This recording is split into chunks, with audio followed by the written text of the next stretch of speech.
Hi, this is Kenny and Angie here at Abundant Acres Homestead, and today we're going to work on strawberries. Oh wait, wear your red shirt. Heck yeah.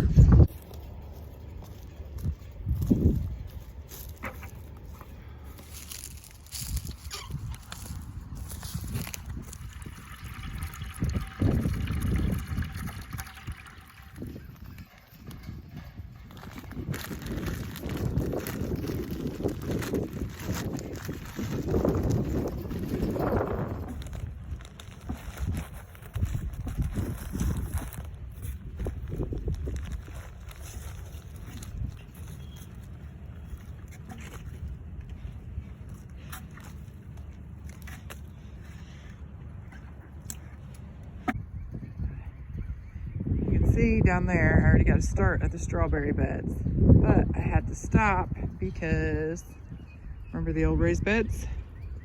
Well, Kenny and Tyler, our son, got those moved.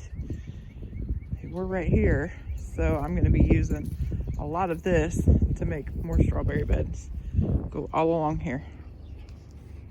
Okay, the wind is getting pretty bad out here, so a lot of this video I may have to do a voiceover just so you guys can hear. But basically what we're doing is we're doing hugelkultur beds. We did hugelkultur beds in our garden and it really helped the soil out a lot. So we're gonna go ahead and do hugelkultur beds for the strawberries, and I'll explain why. But like I said, it's getting pretty windy, so it's probably gonna be more of a voiceover, but I'll try to get as much video footage as I can and just explain it as we're going along. You can see here that our native soil is real heavy, wet clay soil. Well, that's the exact type of soil that strawberries hate. They really need something that's a lot lighter and fluffier and easier for the runners to grow out on.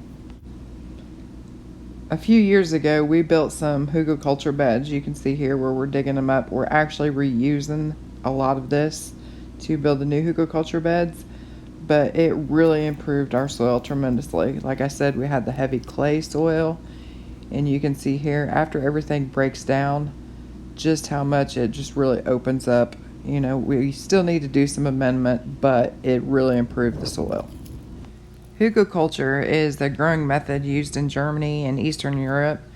They actually started this because burning was illegal, so they were able to use the sticks and logs and things like that, and then they just covered it over with dirt and other things that they had so that they could get rid of the excess that they had and be able to use it for growing material.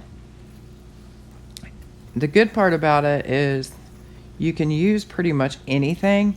Like you can see here that we've used actual wood and we're using wood chips on top of it to kind of get it to settle in and give it a little better base for the soil that we're putting it on.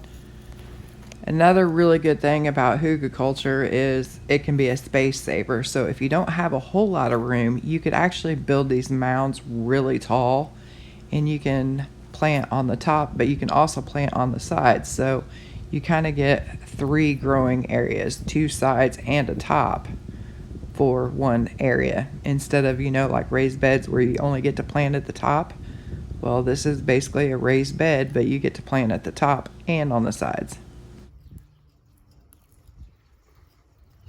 The logs that you seen us put in earlier, they'll actually work like a big sponge. So anytime it rains or we water it, those logs will actually absorb all of the water and then it will slowly release it over time. Now that doesn't mean that if you build a hugelkultur bed that you don't have to water it at all. It just means that it actually will hold water a little bit better than just plain soil. Now I will say, if you are just starting to build a hugelkultur bed, if you use new wood, one thing that it will do is it will absorb the nitrogen.